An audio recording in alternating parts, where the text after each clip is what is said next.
ఏంటి కొంత రెండు ప్యానెల్ మధ్య వాతావరణం ఎలా కనిపిస్తుంది? అంటే మూవీ ఆర్టిస్ట్ అసోసియేషన్ అనేది ఒక కుటుంబం లాంటిదేనండి.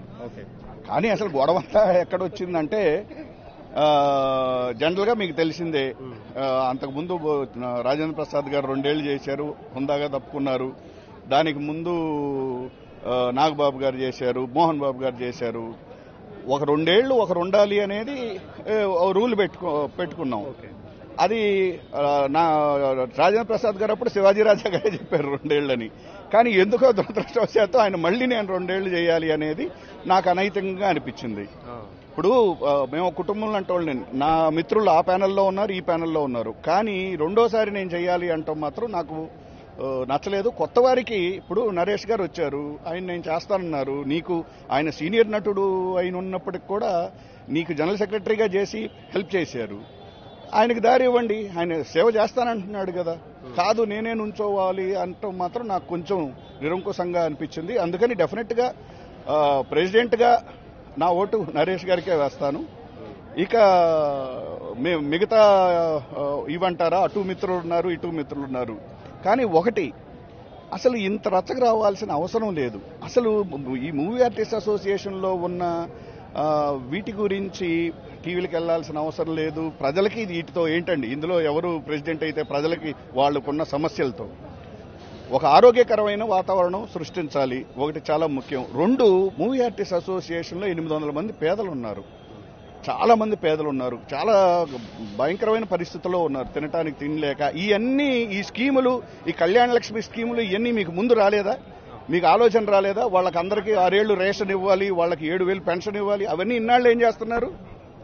అందుకని ముందు వాళ్ళ గురించి ఆలోచించండి, సామాన్యుల గురించి ఆలోచించండి. అది చాలా ఇంపార్టెంట్.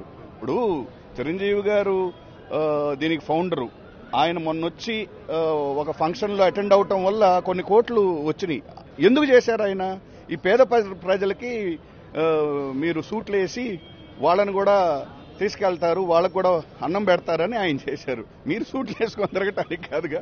అందుకని మాలో ఉన్న వివాదాలు కావచ్చు, చిన్న చిన్న వివాదాలను కూడా పరిష్కరించలేకపోయాయి గత సంవత్సరం చేసిన వాళ్ళనేది పెద్ద ఆరోపణ. దీని మీద అంటే పరిష్కారం లేకపోవటానికి కారణం ఏంటంటే పెద్దలందరూ చెప్తూనే ఉన్నారు.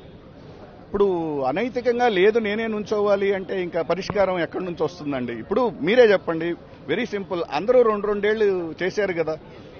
అట్లయితే రాజేంద్ర ప్రసాద్ గారిని కంటిన్యూ చేసే పని కదా. సీనియర్ నటుడు, గొప్ప నటుడు, బాగా చేశాడు. నాగబాబు గారు బ్రహ్మాండంగా చేశారు, ఆయన కంటిన్యూ చేయొచ్చుగా. మోహన్ బాబు గారు బ్రహ్మాండంగా చేశారు, ఆయన కంటిన్యూ చేయొచ్చుగా. మురళీమోహన్ గారు చేశారు బాగా. అందరూ వాళ్ళ పీరియడ్ 2 ఇయర్స్. మీకు 2 ఇయర్స్ టైం ఉంది. చాలా 100 మంది ఉన్నారు కదా ఆర్టిస్టులు, పెద్ద పెద్ద ఆలీ గారు లాంటి గొప్పవాళ్ళు చాలా 100 మంది. ఇప్పుడు 100 మంది టాప్ హీరోస్ ఉన్నారు. వీళ్ళందరికీ ఆపర్చునిటీ ఇవ్వాలి. మీకు 2 ఏళ్ళు టైం దొరికింది, మీరు మీ సేవ చేశారు, నెక్స్ట్ వాళ్ళకి దారి ఇవ్వండి. కాకుండా లేదు నేనే నుంచుంటాను అంటే అది కొంచెం అనైతికంగానే ఉంది. నాకు ఆ ఆస్పెక్ట్ నచ్చలేదు. ఇప్పుడు మీకు సేవ చేయాలి అంటే మీకు పదవి అవసరం లేదండి.